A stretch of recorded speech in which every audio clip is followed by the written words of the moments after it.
What is good, YouTube? Today's Monday. Monday is always hectic for us, catching up over the weekend. We generally don't work over the weekend. I mean, I still work over the weekend, but I'm always working. Further ado, today's another day in the life of an embroidery plug, doing what we do. Today, I'm gonna go ahead and sample some hats, go get them approved before Christian comes. That way he can run the full production, and I'm gonna go ahead and knock out the samples and approvals. See more behind the scenes of Day in Life of Embroidery Plug. If you're new here, I'm Awin. Nice to meet you. You want to watch more content like this, please make sure to thumbs up the video and subscribe. Comment any questions you have down below and I'll do my best to answer them. Let's get to work. Got a big bundle of t-shirts right here. All these are embroidered already. They have to be cleaned up, cut any excess threads, burn any excess threads, cut the stabilizer in the inside. Just because we run it on the machine doesn't mean that's it. There's a lot of prep work that's involved just to get the design, get it all digitized, get it situated, get it approved before even running it on the machine. So that's as many steps before and as many steps after. And after we do all that, clean it up, cut it, and we're gonna bag it as well in our nice poly bags. It's a lot that goes into a product. Everybody thinks you just run a machine, done, that's it. Nah. That's why we provide quality work and our work is clean, because we pay attention to details and we do more than what we should. So it's providing value and providing quality is what we do. So let me clean up this real quick. Set this aside. We did get some new hats in over the week. I gotta go through all those, so stay tuned to a video. I'm just gonna explain all the hats that we have. But here's some sneak peeks. Some people already hopped on an order. We got these camos in, fire, super low quantity. We only have 200 of these available once they're gone. And these are already going out for a client. And a little quick update too. These right here, everybody going crazy about these waterproof hats now. They're nice. You just pour water on them, drip straight off. It's pretty much got like ceramic coat on there. It's pretty much the best way I can explain it. It beats straight off. It's a great hat to wear for like fishing or going to water. You get your hat wet, it doesn't get soggy, drip off, just wipe it off with a towel. But we got more on the way. We're sold out. So right now I'm going to get these designs off the computer. They're already digitized. And I gotta print out a little spec sheet. That way I know what colors and what I need to do to set up for them. Start this laptop. It's a PC, which would use for digitizing. A lot of embroidery software is all PC based. There's very few that's Mac. The one that I found that is Mac based is Brilliance. And I have that. I just don't really know how to use it like that. But I use the one that came with my embroidery machine, which I started with. It's New Stitch Era. It's not the best. Pretty much you learn to use what you have to your best ability, and if it doesn't work, and then you can get something else. Pretty much for the most part, I feel like I got this to work and do what I needed to do. And if you're not great at digitizing, my advice is just to outsource it to somebody that it is. For me, I'm a graphic designer too. I know how to make graphics. I know how to make adjustments. That's why everything you see is great quality, because I'm ensured that it's great quality. I know the sizing, I know the fits, I know how big something should be on a hat, etc. So we get more detail about that, but either way, good at what I do. That's from experience and that's from time doing it. I've been doing all this stuff for over 10 years since, so I've been doing this for a hot minute. Check out this. I got crispy fades. Originally, this design, the fades was offset to the left. That's how he did it. You know, I wasn't a fan of it, so I adjusted and I moved it over. I didn't tell him, but I sent it over and he approved it. He loved it. He said good to go. He even ordered an extra 12 more hats because that's how much he loved it. And then I get the job done. That's why I always say that so much. We get the job done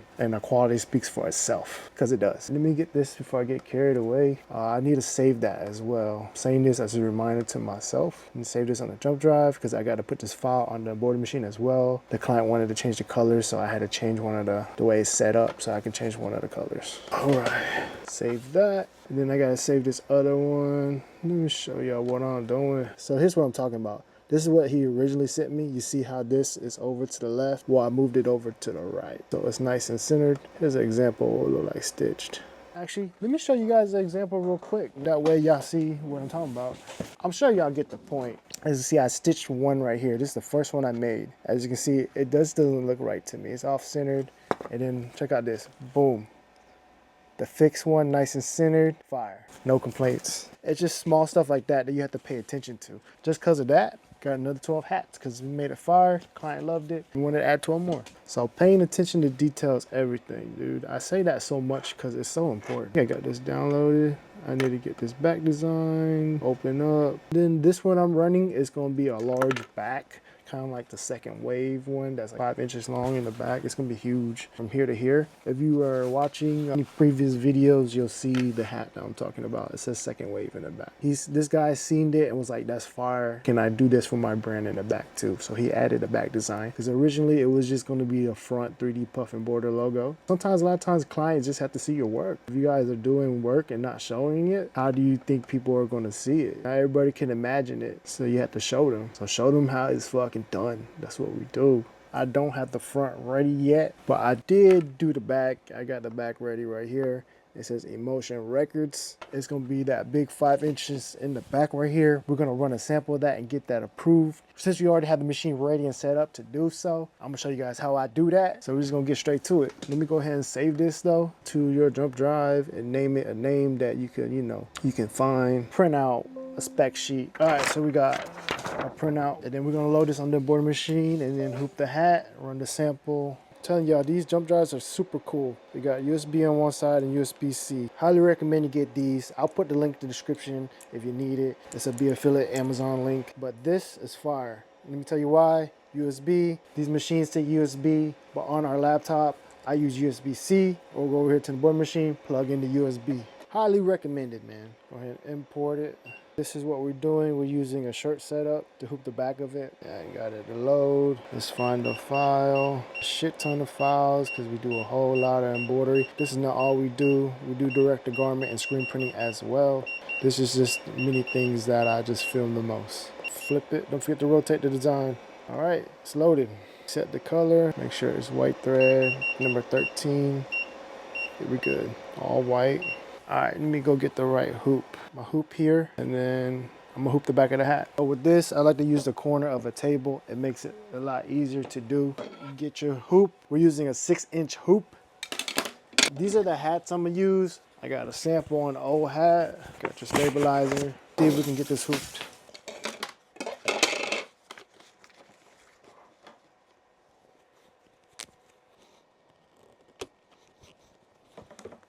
All right.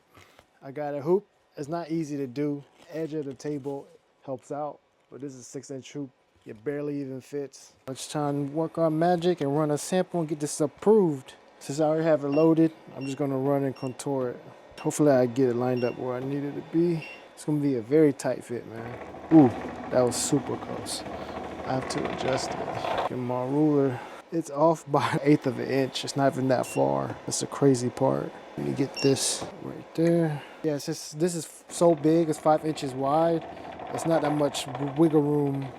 I make sure you're precise with your measurements. All right, it looked good, but I'm gonna check one more time to make sure it's perfect. Better safe than sorry than hitting the hoop, and it could cause other damage to your embroidery machine. Looks like we're good. We're in the money. The start button, let the machine do what it does. This particular design shouldn't take too long. It's only about 2,800 stitches, so it should be done within 4 minutes. Stitching at about 670 stitches per minute. So while that's running, we're running another sample so I can get this approved. I'm running, this is a foam trucker hat. Get my ruler, measure the height of the design, make sure it fits. You wanna see how I measure it? I measure from right here. The top of the metal part right there to the needle. Top of this to the needle. So right there, that's my 1.5 inches. That's like the standard, but it also varies per design, per hat, depending how big the crown is, and it's a lot of like factors, man. Just because you see me doing something a certain way doesn't mean that's how you should do it. Everybody's situation is different, but if it works for you, by any means. All right, set contour. Tour this one. That back design just finished, so we're good. All right, that one's good. I can click the green button, but I want to show you guys the back before it makes all this embroidery noise. Pop it off. Boom. Here we have the finished product. We just got to burn the excess thread to clean it up and then send over a picture to the client for approval. Burn the excess threads. Burn the inside. And this lighter's out of juice. Luckily, I got more. Right. This tear away, so you just tear it straight off. Check it out. Emotion Records. 5-inch wide on the back, which is huge. From here to here, most people only do 3 inches wide. The only thing left is snap that picture and send it over to the client. Once we get the okay, good to go, we go ahead and run the backs for production. The only thing left is just get the front of these approved, but I'll do that later. Run this. This is for crispy fades. I'm just making sure I set the colors right. We can set up on that one too. Make sure that one's good. Upload this design on here too. That way I can have everything ready and good to go for Christian when he comes in. He can just go ahead and run them. Don't have to go back and forth and get it approved and don't have to wait. Everything's good to go. Try to be as efficient as possible. He loved it, said it's good to go. We're gonna run them. The back of Emotion Records is good. And then this is why we have a minimum of 12 hats, which I feel like is pretty low. Some people got a minimum of 24 hats. It takes a little bit of time to set up, to get the digitizing, to running the first one made, getting approval to the client. It's not really worth it, in my opinion, just to make one hat for the amount of time it takes and the amount that you have to charge to make one hat. Most people are not gonna pay what it costs to make one hat. Clean up the table area a little bit because it gets hectic on this table. So Christian pulled up. We'll get him situated and get production going. Put the Emotions right here, that's good to go. He thought this was, he wanted this 3D puff embroidery. I said, yo, you're already pushing the limits where they're being 5 inches wide, dude. It's clean. And he never mentioned anything about 3D puff embroidery. I was like, you never mentioned anything about it? On top of it, you're already pushing the limits. It's too small, 3D puff anyways, you know what I mean? So I was like, yo, you're already pushing the limits. And he's like, all right. Yo, that's totally different. How you want it is you gotta tell us that's how you want it. Yeah. You can't just be like, oh, I want it like this. After already digitized, set up, run a sample. Everything has to be clear and confirmed and concise with the details when the order is placed. You can't change your mind afterwards. But it's these right here. There's 2. White thread for all of them on the back. And then for the fades guy, crispy fades, he added 12 more black ones. So it should be, I believe, 24 black because it's 12 each color. So it'll be 24 black now. The Colombian blue is still on the way. I ordered it today. So we can get that. And then he said he wanted it with the white words. Originally, he wanted to change the khaki to the white word. I'm like, yo, I already ran 6 of them. You know what I mean? I resaved it, so all the new files is up there. So that one that you just took off, is that one good? This is it? That's good then. Because I resaved it. That should be good to go. The right corners is going to be, was it PD?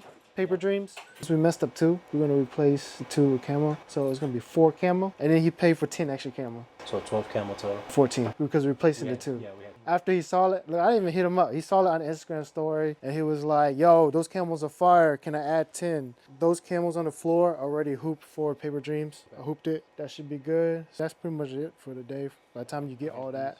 And then I ran the last of the polos. All the polos are done. So the only thing left to do with the polos, it just needs to be cleaned up. Besides the couple that you already cleaned, it's mixed in there. I'm just letting you know they're done. There was only like 1 left and I just went in and knocked it out. And then I knocked out some other shit over the weekend. Next out on camo too, which I already knocked out too. Pretty much did straight embroidery all day yesterday or Saturday. I don't know, I get my days mixed, but these are clean. They don't look bad black, right? No, they look good. So I ran him white at first because I thought white would look better, but it did not. I was telling you the other day too, so when we run on these camos, I was always thinking that the black would pop. Well, what it is why white pop with the other one is because it's puff and it's thick and bold. So I feel like if it's little detail, small lettering like this, black looks a lot better. Let me show them. Or colors. With colors and stuff, we're talking about this 3D puff embroidery. It looks really good, but that's just because it's thick, bold, and puff. So with these right here, the small lettering, highly recommend to do black or some dark color. Because even this with red 3D puff embroidery or forest green would look good too. Yeah. And then I knocked out some of the dad heads. I figured out why. Here's the thing too, right? I figured this out. How we have issues with embroidering low sometimes, and it rips the bottom of the hat. Right here. I figured out why. It's the hoop. Now they're gonna about to learn some secrets. You see the hoop right here on the teeth? Is that. Oh. It's biting in. When it was hooping right there, it's getting low. The pressure foot was whacking this. Hits it. And it cuts it. So I'm gonna freaking rip it off, file it off, or sand it off. Or we can even... But I bought the battery for that sander, should be here today. They should be able to sand it off. If not, I can get some cutters and just nip it off. Because it's not that thick. I ain't played with it yet. Because if you see the O hoops, they don't got it. They don't have it there in that spot. You see these? They don't have it.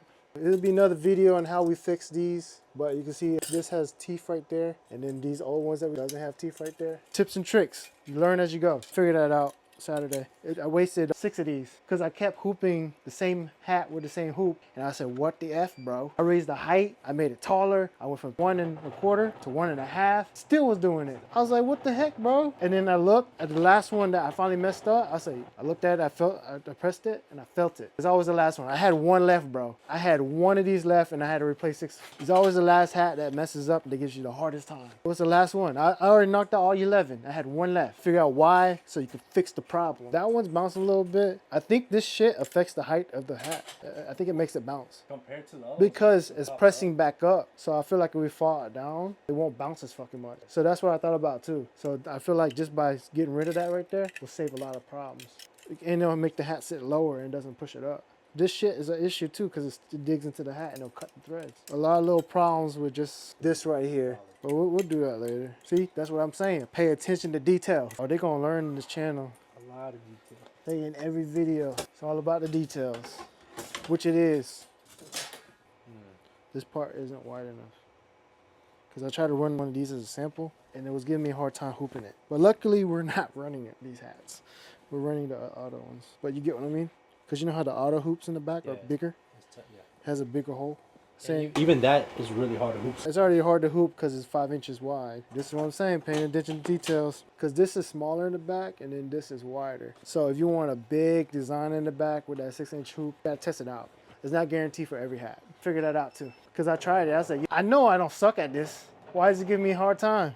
And then it's like, how did you hoop the other one last time? And I'm fucking struggling hooping in this one, right? Because the other one's an auto hat. Yeah. But I'm over here trying to do the EP. So when you told me it was like that big, we did. Hoop is but we did it on an auto hat too. I was like, yo. Same thing I was thinking. I know I don't do this every day anymore, but yo. You know what I'm saying? All right, so that's all good to go. That's a wrap for today's video. A day in the life of Embroidery Plug. This is what we do. Get the order situated, confirmed, and now we're running full production. Thanks for watching. Subscribe, like, comment. Until the next one.